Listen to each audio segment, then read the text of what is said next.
Forbes, 24th of February 2024, decoupling from China is moving forward. There isn't any question. The actions of the Chinese Communist Party are causing the civilized world to disassociate itself from a belligerent China. According to data from China and throughout the globe, the United States, Europe, and Japan have successfully diversified their sourcing away from China. Trade between each of these significant markets and China has significantly decreased. Since Chinese businesses have repositioned themselves into third nations and have otherwise transshipped goods through other countries, these operations are not included in the China trade data, which could exaggerate the degree of success. It might not have made much of a difference on a practical level, even though such maneuvering may have muddied the statistical evidence. Reducing vulnerabilities to Beijing's bullying is the ultimate goal of decoupling, or de-risking, as the Europeans call it, and moving to third countries contributes to that goal differently. The most notable finding in the data is that China is no longer the top exporter to the US. Mexico now gets that distinction. Most of this shift can be attributed to American customers' unilateral attempts to diversify their supplies outside China, particularly Mexico, Vietnam, and India. Whatever the specifics, imports of American smartphones from China decreased by 10% between 2023 and November, the latest period for which data is available, while imports of laptops from China decreased by 30%, according to Beijing's General Administration on Customs. Although on a low basis, implications of the former have doubled from Vietnam and India. Although European data is not as comprehensive, reports from Berlin's Statistisches Bundesamt indicate that German imports from China decreased by almost 13% in the previous year. According to preliminary indications, the United States may have overtaken China as Germany's top exporter, even though China and Germany have had a long history of building commercial connections. At least in part, South Korea and Japan have likewise distanced themselves from China. The intricacy of the relationships between these two economies and China determines how the statistics should be interpreted. A significant portion of their commerce centers on South Korean and Japanese businesses established in China. South Korea and Japan import finished goods back into their home markets after exporting supplies, parts, and other components to their operations in China.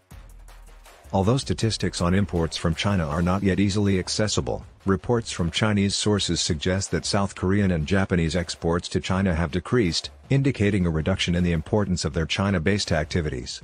It is also significant that, according to the Washington Bureau of the Census, South Korean and Japanese exports to the U.S. have risen and currently exceed those of China over this period. Only those economies that rely on exporting agricultural products and raw materials have seen advancements in China's trade. Thus, according to Beijing's General Administration on Customs, Brazil's commerce with China has increased. Brazil's exports to China increased by 60% last year compared to pre-pandemic levels, while Brazil's imports from China increased by 50%, both from low levels. Australia's commerce with China has also increased. Only in 2023 did its shipments to China increase by 17%. With Beijing having lifted the punitive tariffs it imposed on Australian imports in 2020, this figure may represent a catch-up to previous trade levels rather than overestimating future potential. Russia's trade with China has also increased significantly. The country imports primarily consumer items and exports mainly energy. As long as the West keeps the trade restrictions on Russia imposed in response to the invasion of Ukraine, the Russian connection is probably going to keep expanding. These changes have led to a noticeable difference in commerce with China. The General Administration of Customs in Beijing reports that between 2018 and 2023, the United States' share of China's business, including imports and exports, decreased by 2.5 percentage points. South Korea's share has declined by almost 1.5 percentage points, and Japan's has dropped by nearly 2 total percentage points.